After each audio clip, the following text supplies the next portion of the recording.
আসসালামু আলাইকুম, welcome back to my channel একে আমাদের স্কুল। আজকে আপনাদের সাথে আলোচনা করব প্রাথমিক বৃত্তি পরীক্ষার নমুনা প্রশ্ন 2025 শ্রেণী পঞ্চম বিষয় গণিত প্রশ্ন নিয়ে। যারা পঞ্চম শ্রেণীর ছাত্রছাত্রীদের অভিভাবক আছেন এবং যারা কোচিং অথবা প্রাইভেট টিচার আছেন তাদের জন্য এই প্রশ্নটি খুবই ইম্পর্টেন্ট এবং গুরুত্বপূর্ণ, কারণ এই প্রশ্নটির মাধ্যমেই কিন্তু প্রাথমিক বৃত্তি পরীক্ষার যে প্রিপারেশনটি সেটি কিন্তু এই প্রশ্নটির মাধ্যমে আপনারা নেওয়াতে পারবেন। পঞ্চম শ্রেণীর অনেক স্টুডেন্ট আছে যারা সবকিছু পারে এবং সবকিছু বোঝে, কিন্তু তারা প্রশ্নগুলো আনসার করতে পারে না। কারণ হচ্ছে তাদেরকে প্রশ্ন মাধ্যমে তাদেরকে প্র্যাকটিস করানো হয় না। এবং অনেক স্টুডেন্ট আছে প্রশ্ন পাওয়ার মাত্রই তাদের ভিতরে একটা ভয় জেগে ওঠে যে কিভাবে আমরা প্রশ্ন আনসার করব এবং কি কি প্রশ্ন থাকতে পারে সেই সম্পর্কে তাদের ধারণা থাকে না। এর জন্য কিন্তু তারা বৃত্তি পরীক্ষায় তারা উত্তীর্ণ হতে পারে না। তাই এই প্রশ্নগুলোর মাধ্যমে যদি তাদেরকে আপনারা প্র্যাকটিস করান তাহলে কিন্তু তারা সহজেই বৃত্তি পরীক্ষায় ভালোভাবে প্রশ্নগুলো আনসার করতে পারবে।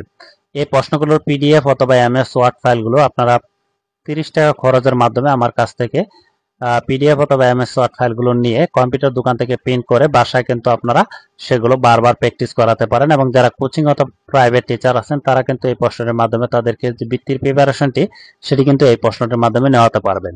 কারণ তাদেরকে যত বেশি প্র্যাকটিস করাবেন ততই কিন্তু তারা সহজে প্রশ্নগুলো আনসার করতে পারবে এবং প্রশ্ন সম্পর্কে তাদের ধারণা হবে যে প্রশ্নগুলোতে কিরকম ধরনের প্রশ্ন থাকতে পারে এবং কিভাবে আনসার করতে হবে এবং কোন কোন জায়গাগুলো ভুল করতেছে সেগুলো কিন্তু আপনারা সংশোধন করে দিতে পারবেন। কারণ তারা প্রশ্নগুলো আনসার করে আসে কিভাবে প্রশ্নগুলো আনসার করে আসলো সেটা কিন্তু আপনারা বুঝতে পারেন না এবং কি ভুল করেছে সেটাও কিন্তু আপনারা বুঝতে পারেন না। এর জন্য কিন্তু তাদের নাম্বার আসে না। আপনারা যদি এই প্রশ্নটির মাধ্যমে তাদেরকে প্র্যাকটিস করান এবং কি কি ভুল করতেছে সেগুলো কিন্তু আপনারা বুঝতে পারবেন এবং সেগুলো কিন্তু তাদেরকে সংশোধন করে দিতে পারবেন। এবং তারা পরীক্ষায় যে প্রশ্ন আসা মাত্রই প্রশ্নগুলো কিন্তু তারা সহজে প্রশ্নগুলো আনসার করতে পারবে এবং তাদের যে ভয় থাকবে প্রশ্ন ব্যাপারে সেই ভয়টা কিন্তু তাদের থাকবে না। আপনাদের সাথে একটু প্রশ্নটি শেয়ার করি তাহলে বুঝতে পারবেন যে আসলে প্রশ্নটি কিরকম ইম্পর্টেন্ট এবং গুরুত্বপূর্ণ।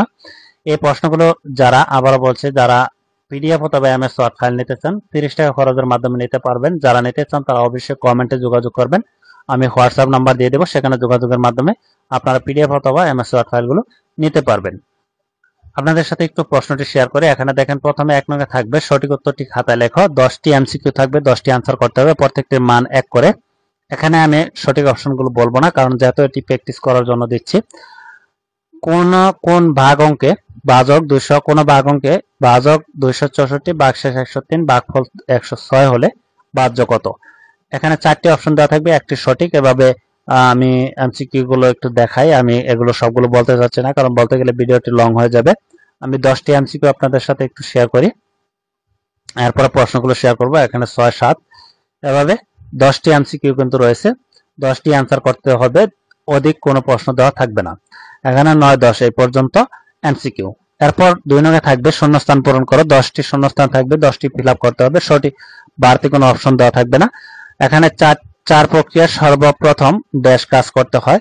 8টি ডিমের দাম 72 টাকা হলে 1 ডজন একটি ডিমের দাম ড্যাশ টাকা। ড্যাশ সংখ্যাটি প্রতিটি সংখ্যারই গুণনীয়ক। এরপর 96/64 ইকুয়াল, এখানে ফাঁকা, নিচে হচ্ছে 8, খালি করে সংখ্যাটি কি হবে মানে ড্যাশ। এরপর হচ্ছে 42.195 সংখ্যাটি ড্যাশটি 0.1 আছে।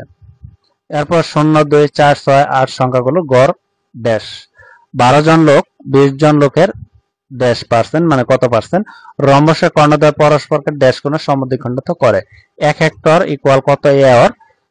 30 থেকে 35 শ্রেণী ব্যবধানটা কত?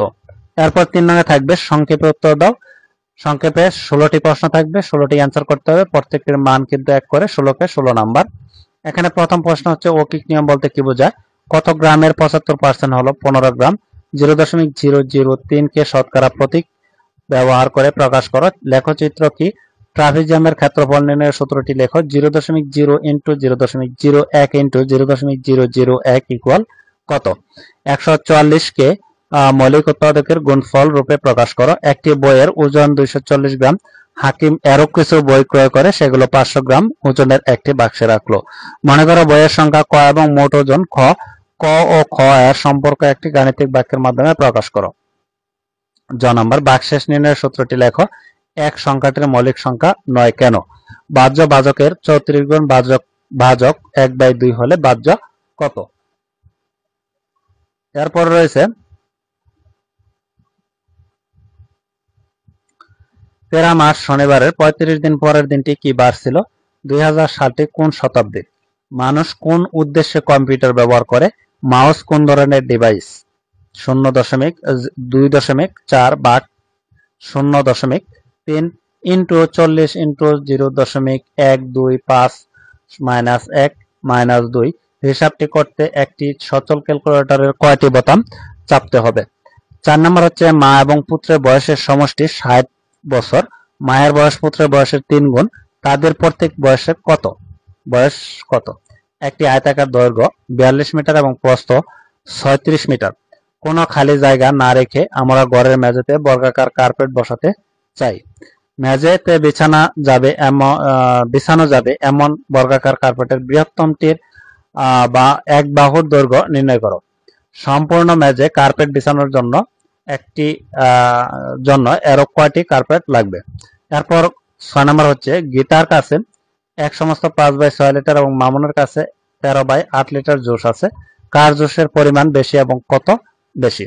7 নম্বর হচ্ছে সোহেল এবং হামিদার বাংলা, ইংরেজি, গণিত, বিজ্ঞান ও বাংলাদেশ বিশ্ব পরিচয় পরীক্ষায় প্রাপ্ত নম্বর দেওয়া আছে। প্রত্যেকের গড় নম্বর নির্ণয় করো এবং দুইজনের মধ্যে ক পরীক্ষায় ভালো করেছে তা বের করো। কে পরীক্ষায় ভালো করেছে? এখানে নম্বরগুলো দেওয়া রয়েছে সোহেল এবং হামিদার। এরপর 8 নম্বরে রয়েছে একজন বিক্রেতা কৃষকের কাছ থেকে এক ঝুড়ি সবজি কিনে 40% লাভে 6,300 টাকায় বিক্রয় করলেন। সবজির ক্রয় মূল্য কত ছিল? লতিফ বাজারে গিয়ে 3.5 কেজি চাল, 8 হেক্টর সবজি এবং 2,400 গ্রাম মাংস কিনলেন। তিনি মোট কত কেজি বাজার করলেন? এখানে 10 নম্বর রয়েছে সামান্তরিক একটি কোণ 70 ডিগ্রি এবং সন্নিহিত বাহুদ্বয় যথাক্রমে 4 সেন্টিমিটার এবং 3 সেন্টিমিটার। সামান্তরিকটি আঁকো। অঙ্কিত সামান্তরিকের 3টি বৈশিষ্ট্য লিখো।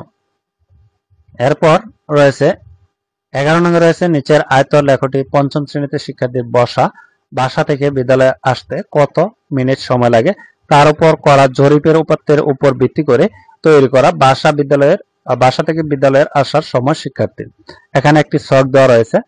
এখানে 0 থেকে 1 থেকে 8 পর্যন্ত এখানে শ্রেণী ব্যক্তিগুলো দেওয়া রয়েছে। এখানে ক নাম্বার প্রশ্ন হচ্ছে কোন শ্রেণী ব্যবধানে শিক্ষার্থীর সংখ্যা বেশি? তারপর শতকরা কতজন শিক্ষার্থী বিদ্যালয়ে আসতে 30 মিনিটের বেশি সময় লাগে? এই ছিল যে গণিত যে প্রশ্নটি, নমুনা প্রশ্নটি বৃত্তি পরীক্ষা, সেটি 5ম শ্রেণীর আমি আপনাদের সাথে শেয়ার করলাম। যারা 5ম শ্রেণীর ছাত্রছাত্রীদের অভিভাবক আছেন এবং যারা টিচার আছেন, কোচিং অথবা প্রাইভেট টিচার, তাদের জন্য কিন্তু প্রশ্নটি খুবই ইম্পর্টেন্ট এবং গুরুত্বপূর্ণ। কারণ এই প্রশ্নটির মাধ্যমে কিন্তু আপনারা প্রিপারেশন নেওয়াতে পারবেন। কারণ যত বেশি আপনারা প্রিপারেশন নেওয়াবেন, মানে প্র্যাকটিস করাবেন, ততই কিন্তু তারা সহজে প্রশ্নগুলো বুঝতে পারবে এবং সহজে প্রশ্নগুলো আনসার করতে পারবে। যারা এই প্রশ্নগুলো পিডিএফ অথবা এমএস ওয়ার্ড ফাইল নিতে চান, প্রত্যেকটি প্রশ্ন 30 টাকা খরচের মাধ্যমে নিতে পারবেন। আর সকল প্রশ্নের ভিডিও আপনারা দেখে নিতে পারবেন এই ভিডিওর আই বাটন অথবা প্লে লিস্টে।